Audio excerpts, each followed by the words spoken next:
بسم الله الرحمن الرحيم. الحمد لله الذي أنزل على عبده الكتاب ولم يجعل له عوجا قيما لينذر بأسا شديدا من لدنه ويبشر المؤمنين الذين يعملون الصالحات أن لهم أجرا حسنا ماكثين فيه أبدا وينذر الذين قالوا اتخذ الله ولدا ما لهم به من علم ولا لآبائهم كبرت كلمة تخرج من أفواههم إن يقولون إلا كذبا فلعلك باخع نفسك على آثارهم إن لم يؤمنوا بهذا الحديث أسفا إنا جعلنا ما على الأرض زينة لها لنبلوهم أيهم أحسن عملا وإنا لجاعلون ما عليها صعيدا جرزا أم حسبت أن أصحاب الكهف والرقيم كانوا من آياتنا عجبا إذ أوى الفتية إلى الكهف فقالوا ربنا آتنا من لدنك رحمة وهيئ لنا من أمرنا رشدا فضربنا على آذانهم في الكهف سنين عددا ثم بعثناهم لنعلم أي الحزبين أحصى لما لبثوا أمدا نحن نقص عليك نبأهم بالحق إنهم فتية آمنوا بربهم وزدناهم هدى وربطنا على قلوبهم إذ قاموا فقالوا ربنا رب السماوات والأرض لن ندعو من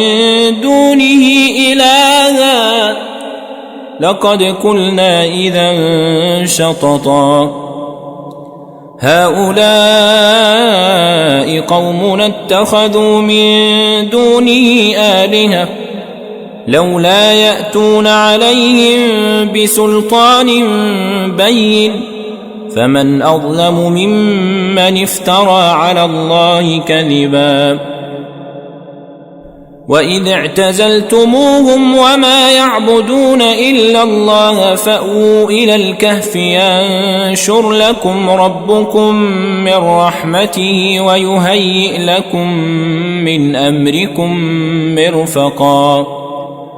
وترى الشمس إذا طلعت تزاور عن كهفهم ذات اليمين وإذا غربت تقرضهم ذات الشمال وهم في فجوة منه ذلك من آيات الله من يهد الله فهو المهتد ومن يضلل فلن تجد له وليا مرشدا وتحسبهم أيقاظا وهم رقود ونقلبهم ذات اليمين وذات الشمال وكلبهم باسط ذراعيه بالوصيد لو اطلعت عليهم لوليت منهم فرارا ولملئت منهم رعبا وكذلك بعثناهم ليتساءلوا بينهم قال قائل منهم كم لبثتم قالوا لبثنا يوما أو بعض يوم قالوا ربكم أعلم بما لبثتم فابعثوا أحدكم بورقكم هذه إلى المدينة فلينظر أيها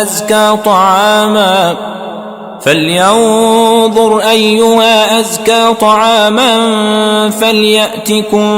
برزق منه وليتلطف ولا يشعرن بكم أحدا إنهم إن يظهروا عليكم يرجموكم أو يعيدوكم في ملتهم ولن تفلحوا إذن أبدا. وكذلك أعثرنا عليهم ليعلموا أن وعد الله حق وأن الساعة لا ريب فيها، إذ يتنازعون بينهم أمرهم فقالوا ابنوا عليهم بنيانا ربهم أعلم بهم. قال الذين غلبوا على أمرهم لنتخذن عليهم مسجدا. سيقولون ثلاثة رابعهم كلبهم ويقولون خمسة سادسهم كلبهم رجما بالغيب ويقولون سبعة وثامنهم كلبهم قل ربي أعلم بعدتهم ما يعلمهم إلا قليل فلا تمار فيهم إلا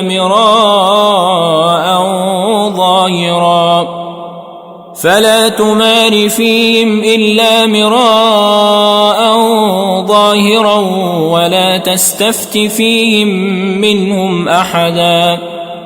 ولا تقولن لشيء إني فاعل ذلك غدا إلا أن يشاء الله واذكر ربك إذا نسيت وقل عسى أن يهديني ربي لأقرب من هذا رشدا. ولبثوا في كهفهم 300 سنين وازدادوا 9 قل الله أعلم بما لبثوا له غيب السماوات والأرض أبصر به وأسمع ما لهم من دونه من ولي ولا يشرك في حكمه أحدا. واتل ما أوحي إليك من كتاب ربك لا مبدل لكلماته ولن تجد من دونه ملتحدا. واصبر نفسك مع الذين يدعون ربهم بالغداة والعشي يريدون وجهه ولا تعد عيناك عنهم تريد زينة الحياة الدنيا ولا تطع من أغفلنا قلبه عن ذكرنا واتبع هواه وكان أمره فرطا. وقل الحق من ربكم فمن شاء فليؤمن ومن شاء فليكفر إنا أعتدنا للظالمين نارا أحاط بهم سرادقها وإن يستغيثوا يغاثوا بماء كالمهل يشوي الوجوه بئس الشراب وساءت مرتفقا. إن الذين آمنوا وعملوا الصالحات إنا لا نضيع أجر من أحسن عملا أولئك لهم جنات عدن تجري من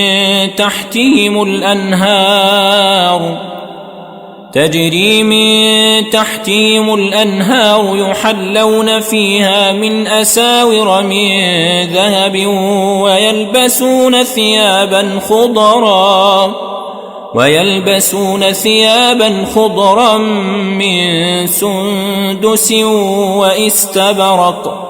متكئين فيها على الأرائك نعم الثواب وحسنت مرتفقا. واضرب لهم مثل الرجلين جعلنا لأحدهما جنتين من أعناب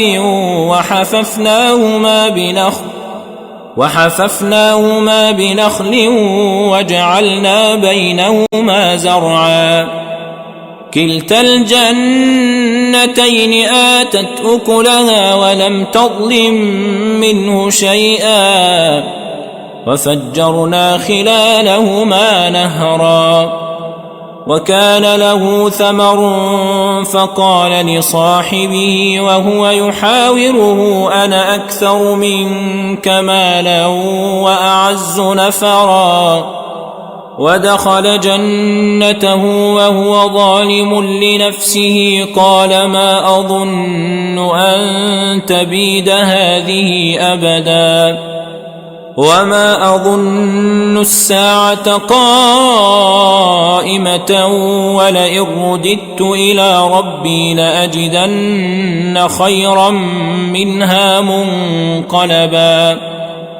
قال له صاحبه وهو يحاوره أكفرت بالذي خلقك من تراب ثم من نطفة ثم سواك رجلا لكن هو الله ربي ولا أشرك بربي أحدا ولولا إذ دخلت جنتك قلت ما شاء الله لا قوة إلا بالله إن ترني أنا أقل منك مالا وولدا فعسى ربي أن يؤتيني خيرا من جنتك ويرسل عليها حسبانا من السماء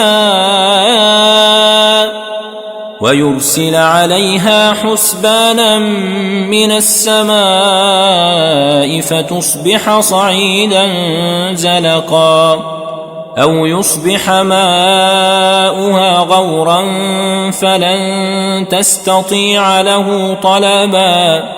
وأحيط بثمره فأصبح يقلب كفيه على ما أنفق فيها وهي خاوية على عروشها ويقول يا ليتني لم أشرك بربي أحدا ولم تكن له فئة ينصرونه من دون الله وما كان منتصرا هنالك الولاية لله الحق هو خير ثوابا وخير عقبا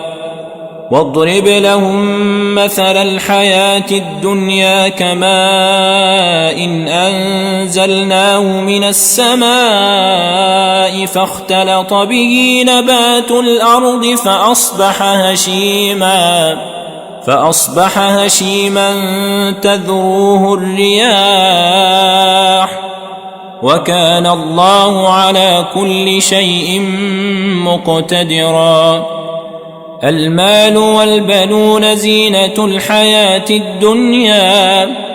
والباقيات الصالحات خير عند ربك ثوابا وخير أملا ويوم نسير الجبال وترى الأرض بارزة وحشرناهم فلم نغادر منهم أحدا وعرضوا على ربك صفا لقد جئتمونا كما خلقناكم أول مرة بل زعمتم أن لن نجعل لكم موعدا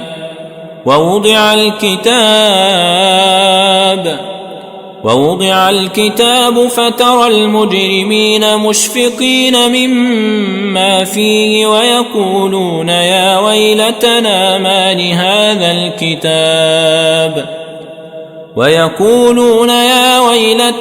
ما لهذا الكتاب لا يغادر صغيرة ولا كبيرة إلا أحصاها ووجدوا ما عملوا حاضرا ولا يظلم ربك أحدا وإذ قلنا للملائكة اسجدوا لآدم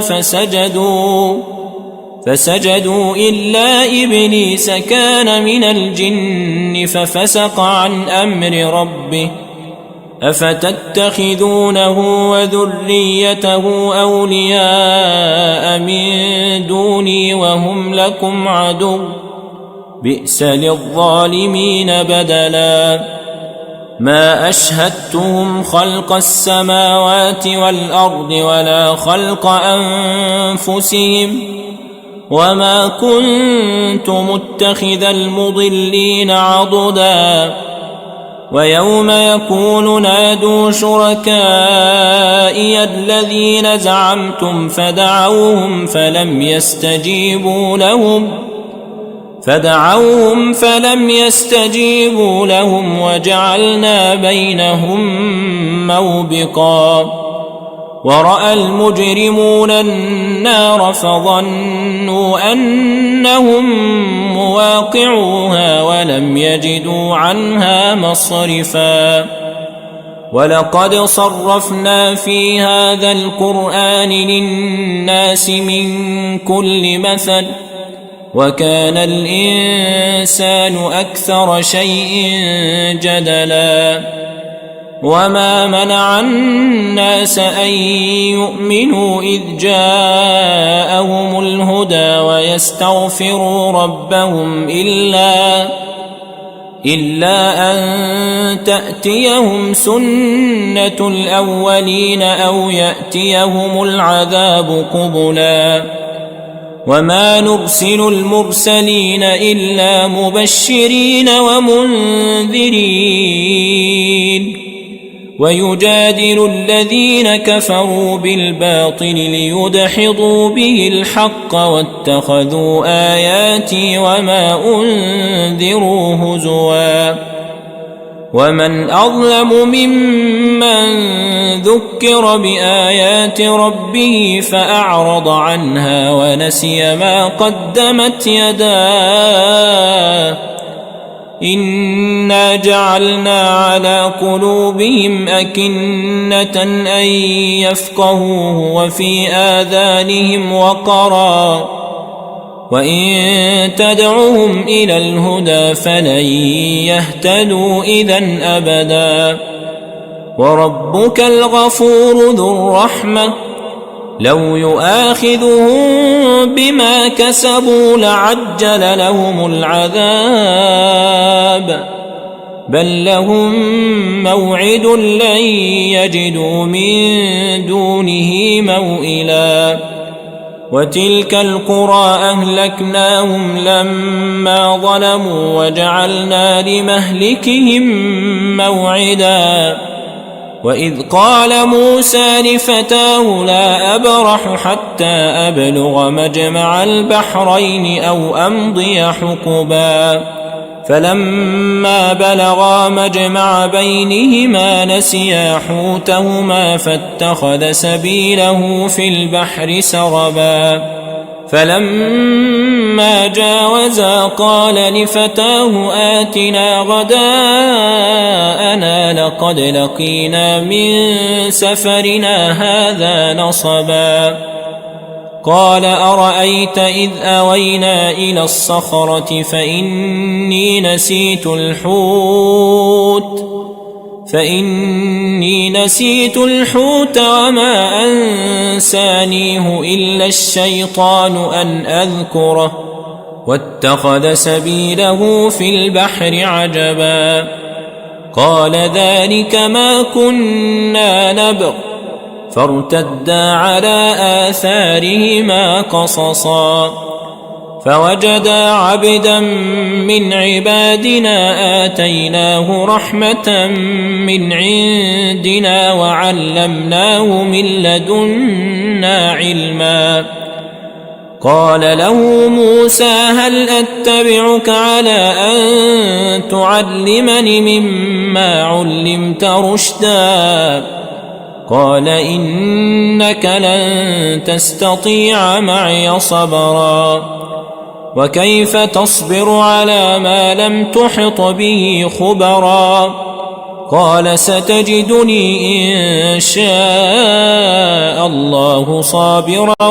ولا أعصي لك أمرا قال فإن اتبعتني فلا تسألني عن شيء حتى أحدث لك منه ذكرا. فانطلقا حتى إذا ركبا في السفينة خرقها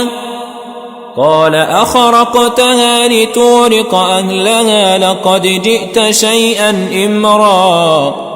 قال ألم أقل إنك لن تستطيع معي صبرا. قال لا تؤاخذني بما نسيت ولا ترهق أمري عسرا. فانطلقا حتى إذا لقيا غلاما فقتله قال أقتلت نفسا زكية بغير نفس لقد جئت شيئا نكرا. قال ألم أقل لك إنك لن تستطيع معي صبرا. قال إن سألتك عن شيء بعدها فلا تصاحبني قد بلغت من لدني عذرا. فانطلقا حتى إذا أتيا أهل قرية استطعما أهلها فأبوا أن يضيفوهما فوجدا فيها جدارا يريد أن ينقض فأقامه. قال لو شئت لاتخذت عليه أجرا. قال هذا فراق بيني وبينك سأنبئك بتأويل ما لم تستطع عليه صبرا. أما السفينة فكانت لمساكين يعملون في البحر فأردت أن أعيبها وكان وراءهم ملك يأخذ كل سفينة غصبا. وأما الغلام فكان أبواه مؤمنين فخشينا أن يرهقهما طغيانا وكفرا. فأردنا أن يبدلهما ربهما خيرا منه زكاة وأقرب رحما. وأما الجدار فكان لغلامين يتيمين في المدينة وكان تحته كنز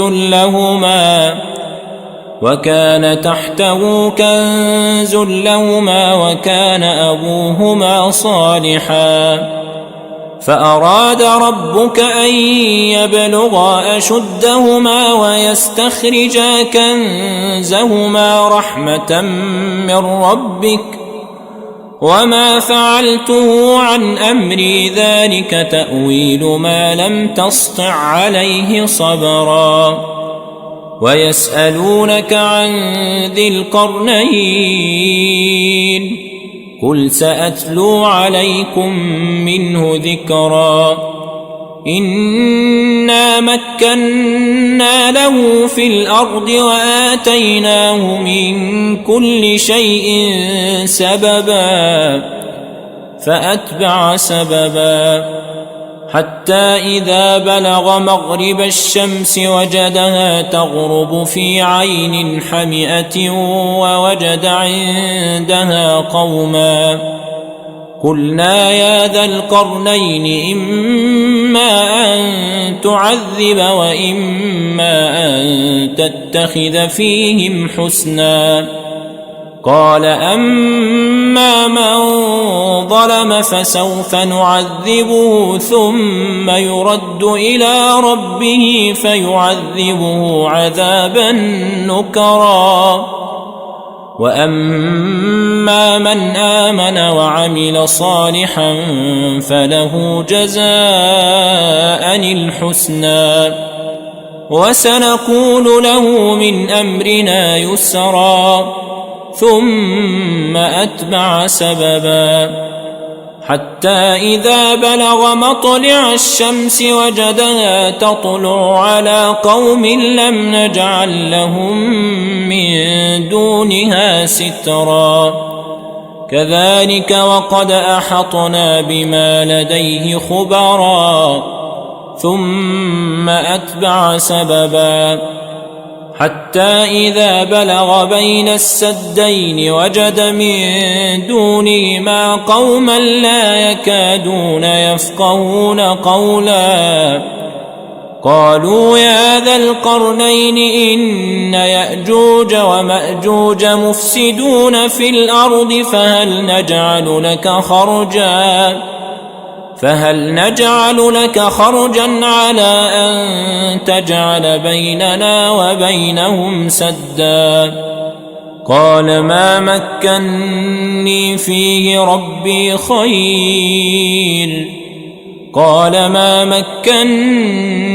فيه ربي خير فأعينوني بقوة أجعل بينكم وبينهم ردما آتوني زبر الحديد حتى إذا ساوى بين الصدفين قال انفخوا حتى إذا جعله نارا قال آتوني أفرغ عليه قطرا فما استطاعوا أن يظهروه وما استطاعوا له نقبا قال هذا رحمة من ربي فإذا جاء وعد ربي جعله دكا وكان وعد ربي حقا وتركنا بعضهم يومئذ يموج في بعض ونفخ في الصور فجمعناهم جمعا وعرضنا جهنم يومئذ للكافرين عرضا الذين كانت أعينهم في غطاء عن ذكري وكانوا لا يستطيعون سمعا أفحسب الذين كفروا أن يتخذوا عبادي من دوني أولياء إنا أعتدنا جهنم للكافرين نزلا قل هل ننبئكم بالأخسرين أعمالا الذين ضل سعيهم في الحياة الدنيا وهم يحسبون أنهم يحسنون صنعا أولئك الذين كفروا بآيات ربهم ولقائه فحبطت أعمالهم فلا نقيم لهم يوم القيامة وزنا ذلك جزاؤهم جهنم بما كفروا واتخذوا آياتي ورسلي هزوا إن الذين آمنوا وعملوا الصالحات كانت لهم جنات الفردوس نزلا خالدين فيها لا يبغون عنها حولا قل لو كان البحر مدادا لكلمات ربي